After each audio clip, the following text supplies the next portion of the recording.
Well, Indiana has indoor football once again for the first time since 2004, where the Indiana Firebirds went back to Albany, New York to play in the AFL.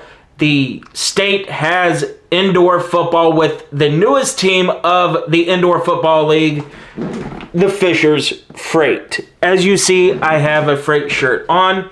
I went to the home opener against the Tulsa Oilers, and it was something else. They handed out these commemorative towels, and it was the Fishers Event Center. Let me just start off by saying this. Fishers Event Center was spectacular. Great facility, and it held about 7,500 people. The attendance was 5,600. And for an expansion team, that is unheard of. And let me tell you this, the Freight do not play like an expansion team. They had a test against Tulsa. Tulsa went into the game 1.5 favorites, and it looked like that they were looking to play spoilers on the inaugural game in the event center. Once again, amazing field, amazing atmosphere that Fishers was able to put on. So let's go ahead and look at the highlights. First, for the Freight, they forced a 4-and-out for the Oilers, and then you have Jaya Wright, the quarterback here. He sends two receivers in motion, takes the snap, fakes the handoff in RPO, and he's in for the first ever Fishers Freight touchdown. There was a penalty against Tulsa on this play. So then on the ensuing kickoff, Michael Bologna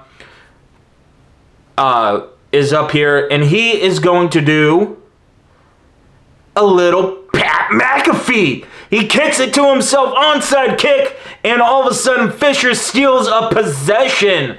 Big early on, and once again, starting this out, now we have Jaya in shotgun again. He takes the snap, fakes the handoff, looking to throw, and he has a man in the back of the end zone. That's Travares Smith for the touchdown, and all of a sudden the Freight are up 14-0 on Tulsa. But here comes TJ Edwards and the Oilers. He puts two men in motion here. Takes the snap, looking, throws, and has a man over the middle. That is Fazone McClurg for the Oilers, and they are on the board 14-7. Oilers. Now on the ensuing kickoff. Here we go.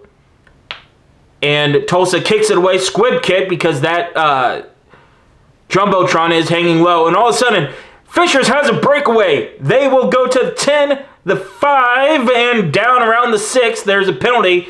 It will go. It did not matter. And Fishers all of a sudden is in charge. 2 plays later, here is that man, Jaya Wright again. He puts men in motion, takes a snap, fakes the pitch, looking, throws, touchdown, JT Stokes. And all of a sudden it is 20-0 Fishers. And again, they're not playing like an expansion team. Here's one of the controversial things that happened. Edwards here, he will fumble the football. And Fishers says they have it. The referees will agree. Fishers has the football. Tulsa did challenge this, and unfortunately the mic was not working in the event center, so we couldn't hear exactly what the challenge was. But Fishers able to get the fumble recovery. Tulsa challenged it if it was an illegal defense. It was not. All of a sudden, Fishers has the ball, looking to score again. And here's that man once again, Jaya Wright, out of shotgun. And again, you're allowed to put man in motion here. He puts 2 in motion, hands it off. JT Stokes again for the touchdown. It is 26-7 against the Tulsa Oilers. And I mean, this place was rocking. That would be the halftime score, 26-7. And this is an expansion team. You're not supposed to be playing this well as an expansion team. But nobody told the coach of Fishers, Coach Wooten, And here comes Jaya Wright. He's going to take it himself again. He's in again. Jaya Wright, his second rushing touchdown. It is 33-7 after in the third quarter. Now all of a sudden, halfway through the third quarter, TJ Edwards is going to go, you know what? I'm tired of hearing these fans chirp at us all night. Takes the snap, pitches it out, and it is in for the end zone. That is Muhammad Rogers in for the end zone. Now Edwards again. Tulsa starting to make a little bit of a comeback. Down 18. Fakes the pitch. Throws it up in the air again. No. But it's a controversial penalty here. They call defensive pass interference on Fishers. And really, I didn't see this live. And I really don't understand where the pass interference is. As you see, the official calls pass interference. Again, his mic was not working the entire night. So we weren't understanding what he was calling when Tulsa challenged the plays in that drive from TJ Edwards. And you see a replay here. I don't see anything. And I mean nothing unless you count that little bit of a hold by Rowe. But I mean, I don't understand it. Regardless, Edwards will take the snap, take it himself, and break the plane in for the touchdown. And now all of a sudden it is 21-33 in favor of the Freight, only down by 12. And that's how much this game could shift. Tulsa had a chance to really be able to break it. Or no, they didn't. They actually did not call touch. Yeah, they did. I'm confused. I cut this highlight tape and I'm even confused on what they did. So here's the point after to make it 33-21 in favor of the Freight. Once again, this is where you kind of see the everything kind of shift. Now, Fishers looking to put points on the board, puts a man in motion. Snap is down, and here's where I think Tulsa has a point. The kick is up and no good, but hold on. There's a penalty going against Tulsa here. And again, I don't understand it. I didn't see this with 3 minutes left to go. I didn't see anything. I thought, he missed another kick. He was having a tough night all night long after his first two made point afters. But they called a roughing the kicker against Tulsa. And again, I don't understand it either. Again, it might have not been roughing the kicker.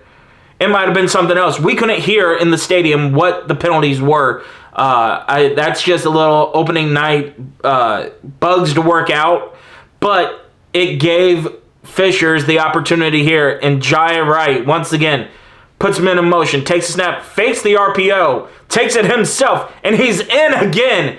And you can see he wasn't actually happening. That was not supposed to be a designed RPO, I think. But it is 40-21 now, and Tulsa is going to try to make a game out of this with under a minute or with a minute left to go. Takes the snap, fakes the pass. He's going to throw it again, and it is caught again by Fazone McClurg for another touchdown by Tulsa.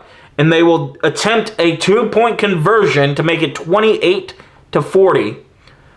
As we see here. Again, McClurg and TJ Edwards were on the same page all night long. Fakes the pitch, and Edwards just finds him right there at the goal line for this one. And again, so here's the 2-point conversion. Edwards puts everybody in motion, takes the snap, and he'll throw, and there's McClurg again. He gets pushed into the stands, but it is a touchdown. Did not matter, as Fishers would go on to win this one 40-29. And once again, it was so fun. That atmosphere was so much fun. I am hoping to go to as many Freight games as I can. This one was so much, I keep saying so much fun. The atmosphere was amazing. The team looks good, minus a little bit of kicking woes, but I watched some other games in the league, and everybody's having those kicking woes right now. So I think once the Freight figure that out, they are going to be a very dangerous team. In Coach Wooten's first year as the Freight, he got to build this team how he wanted it. And it's so amazing. The city of Fishers is doing a great job having this at the event center, along with the Indy Fuel and Indy Ignite, all there at the event center. Fishers is going to be a hopping place this summer. That's going to do it. Let me know down below if you want more of these Freight highlights. Because, well, like I said, I'm going to try to go to as many home games as I can. That's going to do for me. I will see you all in the next one. Peace.